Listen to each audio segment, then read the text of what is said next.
Assalamualaikum warahmatullahi wabarakatuh.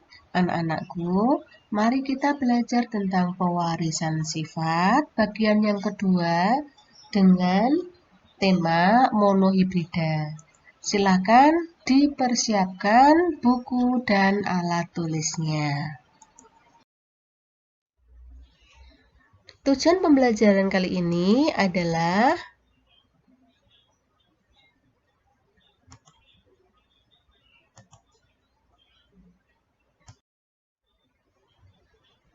kita ingat materi sebelumnya. Gambar ini ingat ya. Tipe mata, tipe hidung dari anak itu seperti siapa? Nah, sifat yang muncul inilah yang disebut dengan fenotip. Siapa atau apa yang menyebabkan fenotip itu bisa muncul?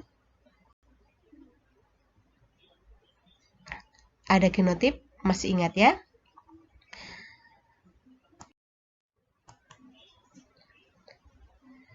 Kita amati bahwa pada pewarisan sifat di situ dilakukan percobaan pertama kali oleh Gregor Mendel. Nah, Gregor Mendel itu melakukan percobaan dengan menggunakan kacang kapri. Beliaunya itu bingung pada awalnya. Dia mempunyai rasa ingin tahu mengapa biji kacang kapri ada yang berwarna kuning, ada yang berwarna hijau, ada yang bulat, ada yang keriput pada satu tanaman. Maka dia melakukan percobaan terus. Akhirnya dia bisa membuat ada dua hukum yang disebut dengan hukum 1 Mendel dan hukum 2 Mendel. Hukum 1 Mendel menyatakan bahwa pada saat pembentukan gamet terjadi segregasi atau pemisahan alela. Nah, alela di sini atau variasi gen ini dia akan melakukan pemisahan secara bebas. Berikutnya, hukum 1 biasa disebut dengan hukum segregasi atau hukum pemisahan alela. Berikutnya, hukum 2 Mendel menyatakan bahwa pada saat pembentukan gamet, alela yang menentukan karakter-karakter yang berbeda itu nantinya akan bergabung secara bebas. Nah, hukum ini biasa disebut dengan hukum penggabungan bebas. Jadi nanti setelah terjadi segregasi, maka dari gamet-gamet itu akan bergabung kembali menjadi sigot. Nah, sigot itu adalah penggabungan dari sel telur dan sperma. Ingat, genotip ya. Nah, genotip itu ada 1 homozigot.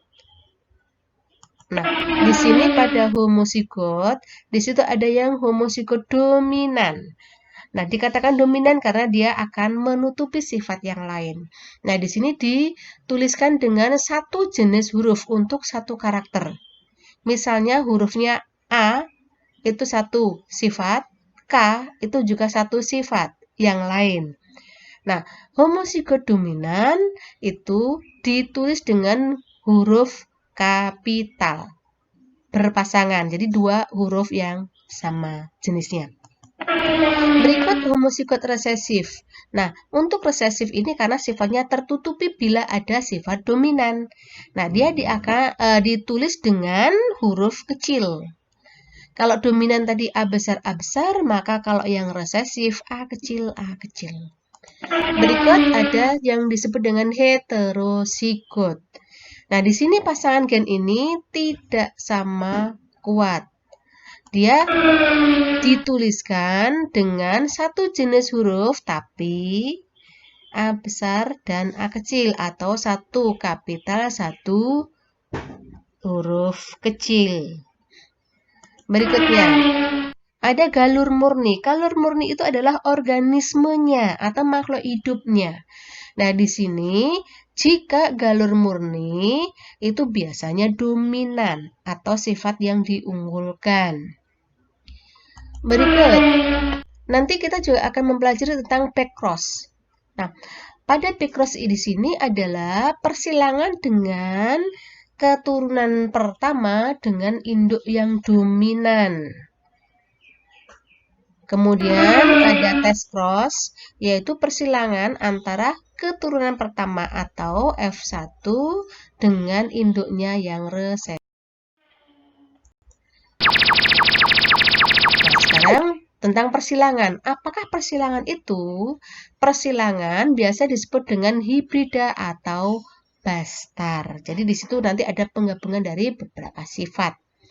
Nah, di sini persilangan contohnya monohibrida. Dari kata mono itu satu, maka persilangan dengan satu sifat beda. Dari kata dihibrida itu di itu dua. Persilangan dengan dua sifat beda. Trihibrida. Nah, maka pada persilangan di sini bisa digunakan untuk merunut penyakit menurun atau sifat menurun dari anak itu diturunkan dari siapa? Bapak atau ibu. Nah, yang akan kita pelajari sekarang adalah monohibrida. Nah, monohibrida ini dibedakan menjadi dua. Yang pertama, monohibrida dominansi penuh, dan yang kedua, semi dominan. Mari kita pelajari persilangan monohibrida. Apa tadi persilangan monohibrida? Ya.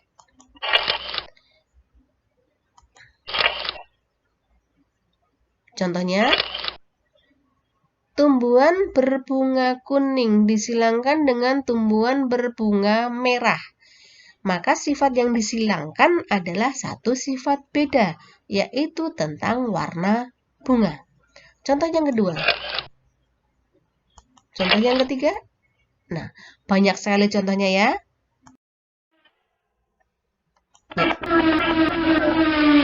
Maka, persilangan monohibrida dominansi penuh.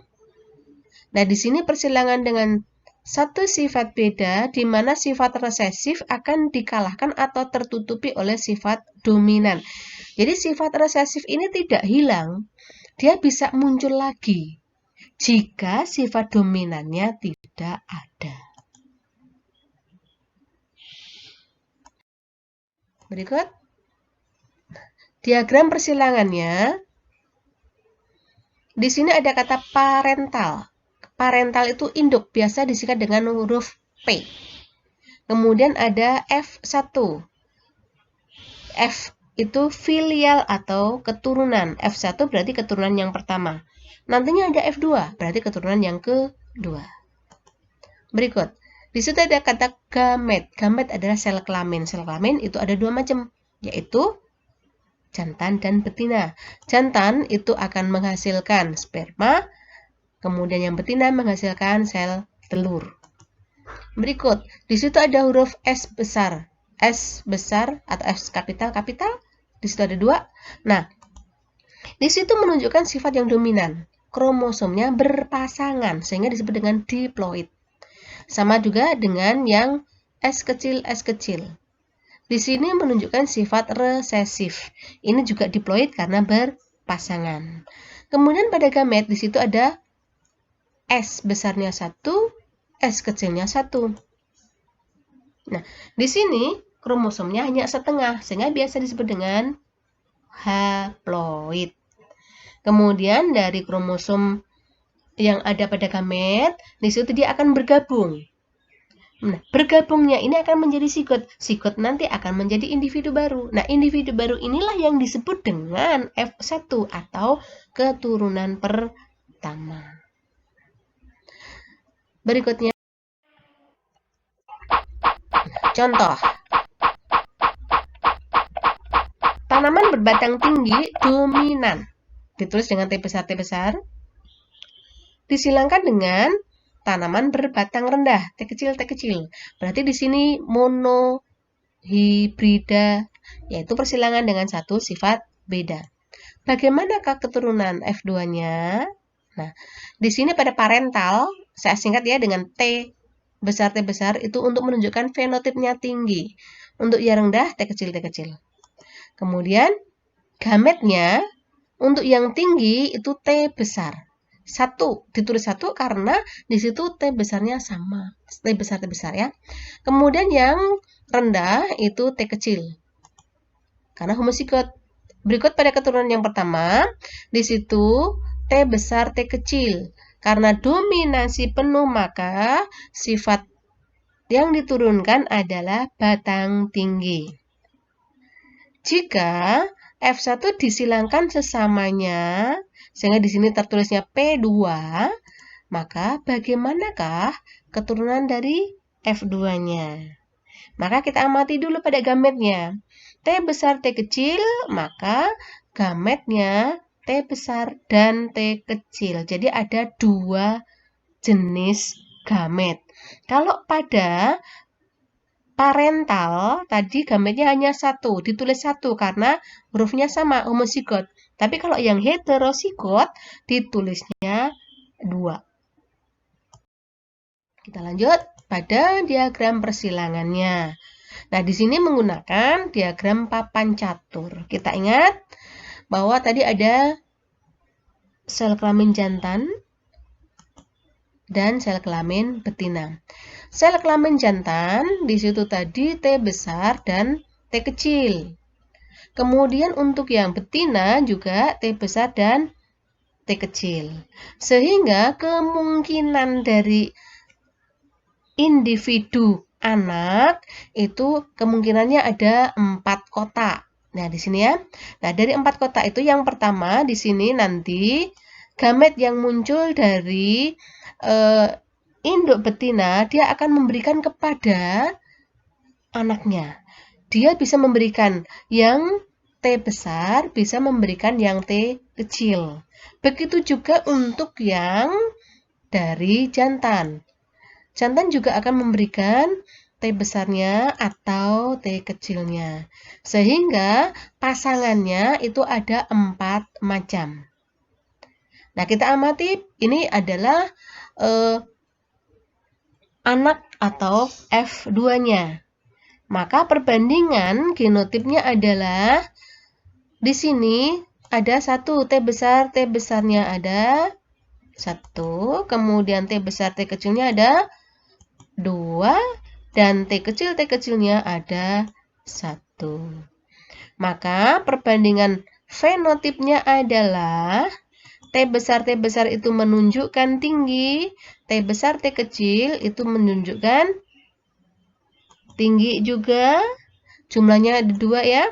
Kemudian pada T kecil akan menunjukkan sifat yang rendah. Maka perbandingan fenotip dari F2 adalah 3 tanaman tinggi dan 1 tanaman batang rendah. Ya. Persilangan monohibrida dominasi semi dominan ya. Nah, di sini sifat keturunannya nanti akan merupakan sifat antara dari kedua induknya. Contohnya, di sini taman bunga mawar warna merah disilangkan dengan bunga mawar warna putih. Nah, di sini karena semi dominan itu nantinya akan mempunyai sifat yang bagaimana? Kita amati.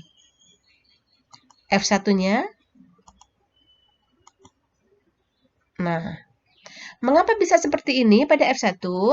Ini dikarenakan sifat merah dan sifat putih ini sama kuat sehingga bila muncul bersamaan akan menunjukkan sifat yang berbeda, merupakan sifat gabungan dari merah dan putih. Bisa warnanya merah muda, bisa warna merah, belang, dan putih. Nah, skemanya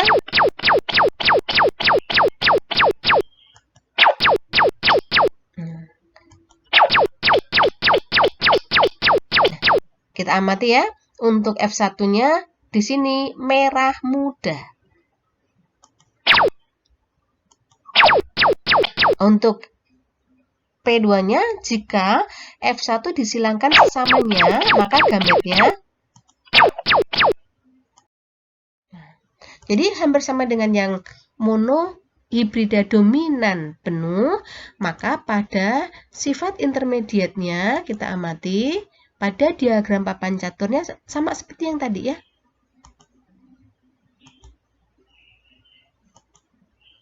Nah, ini yang sperma yang dari jantannya, di sini dia akan memberikan kepada semua zigot. Begitu juga untuk yang sel telurnya. Dia akan memberikan. Nah, kita perlu mengamati bahwa bila di situ ada huruf kapital, maka harus ditulis di depan. Maka perbandingan genotipnya adalah M besarnya ada berapa? Iya, 1. Kemudian M besar M kecilnya ada? Iya. M kecil ke M kecil ada? Oke. Maka perbandingan dari fenotipnya adalah M besar adalah warnanya merah berjumlah 1. M besar M kecil itu warnanya menjadi merah muda atau merah belang putih. Jumlahnya ada 2. Kemudian yang M kecil ke M kecil itu warna putih jumlahnya 1 sehingga perbandingan fenotipnya ada 1 merah, 2 merah muda, dan 1 putih.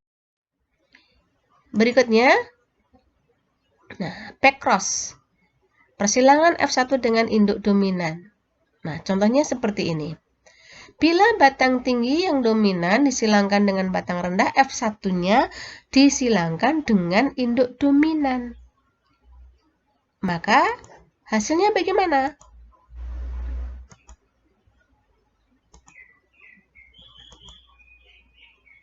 Sama dengan yang tadi ya. Nah, maka, kita amati diagram papan caturnya.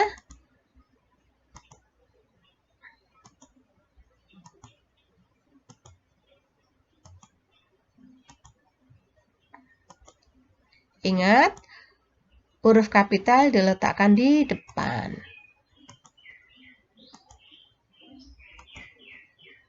Nah, di sini ternyata dari keempat kemungkinan yang terjadi, huruf T besarnya atau genotip T besarnya ada 2. Kemudian T besar T kecilnya ada? Iya, ada 2. Maka perbandingan fenotipnya ternyata berbeda dengan yang tadi ya. Oke, T besar itu tinggi, jumlahnya ada 2, dan T besar T kecil itu sifatnya sama ya, tinggi semua.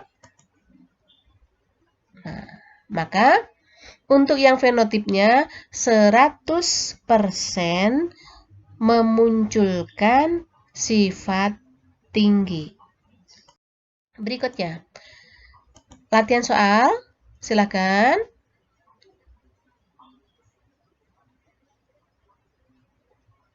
Nah, udah, kalau di sini ternyata F1 itu menghasilkan 32 biji kacang. Maka, berapakah yang berbiji coklat dan berapa yang berbiji putih? Nah, maka kita amati. Ada tulisannya di situ biji coklat, biji putih. F1-nya apa? Oke. Nah, di sini biji coklat dan biji putih itu berarti termasuk monohibrida. Kemudian jika F1-nya berbiji coklat, maka ini adalah monohibrida. Iya, dominan. Kemudian di sini maka C besar disilangkan dengan C kecil, gitu ya. Nah, bila F1 disilangkan sesamanya, maka Genotipnya adalah heterozigot. Nah, jika menghasilkan F2, maka F2-nya adalah 3 coklat dan 1 putih. Jika jumlahnya 32, maka untuk yang berbiji coklat, tadi kan kotaknya ada 4 ya, maka 3 kotak per 4 jumlah semuanya dikalikan 32 sama dengan 24. Kemudian untuk yang berwarna putih, oke, 1/4 kali 32 sama dengan 8. Untuk sekarang, untuk latihan soal, silahkan kamu tulis soalnya, kemudian kerjakan di bukumu. Setelah itu, difoto dan dikirimkan ke grup WA IPA. Terima kasih.